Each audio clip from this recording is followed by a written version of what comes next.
So a while ago I got this camera, made an unboxing video for it, was really excited, brought it to Istanbul. I wanted to give Saba a scrapbook, a physical copy of our memories together through photos. And unfortunately the camera itself made me really sad because it didn't live up to the hype that I thought it would. As I was using it though, I found a major draw to the camera, and it's not even for the camera, it's for its printing capabilities of the camera, which is great. So I wanted to actually make the video and focus it around its draws rather than its flaws. But I need to mention the flaws. So first off, it has 5 filters, which means there's not a lot of editing options on it.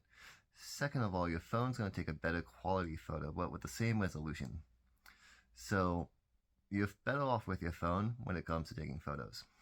Now, you can though take the SD card from your phone and move it to the camera to print said photos, which is great, because it means you have so much more capabilities with this as a printer than you do as a camera. The only actual issue with it using the SD card is its default is 5 photos. So it's made to search through 5 photos. When you have an SD card in there, and its memory now is as big as that card, it becomes a pain.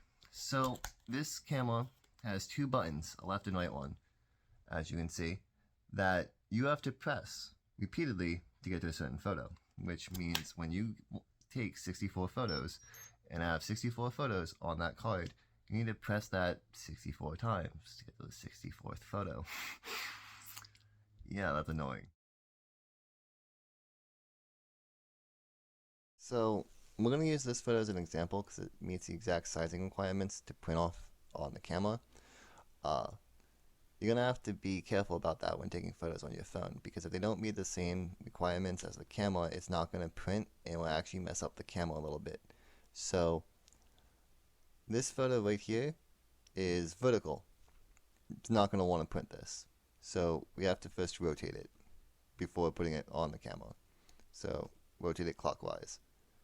It is still not the same sizing as this, despite what it looks like. So we need to go to image size.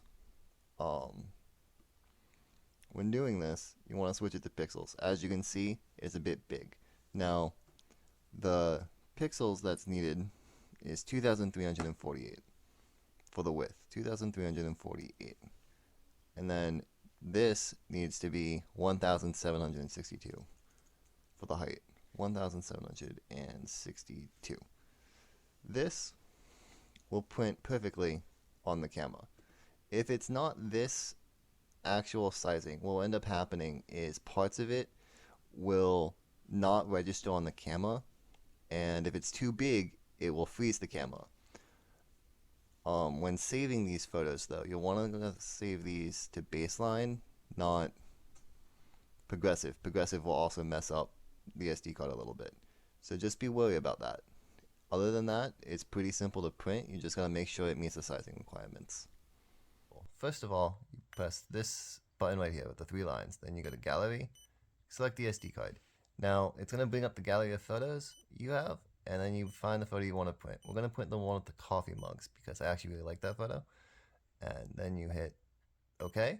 Then it gives you the filter option and the border option, or delete. I prefer the border, makes it look more like a Polaroid, and then you hit OK, and it print. Then you select the amount of copies you want, and we just want the one, and it starts to print.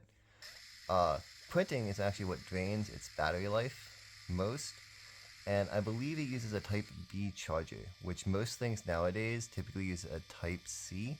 So it does come with a Type B. You might want a longer one because it is rather short, so that might be something you want to get when you get this. Prints rather fast and comes up with a really neat print of your photo that you can now hold on to. So this is that. Pick this up, and voila, you now have a little photo of a memory you had together.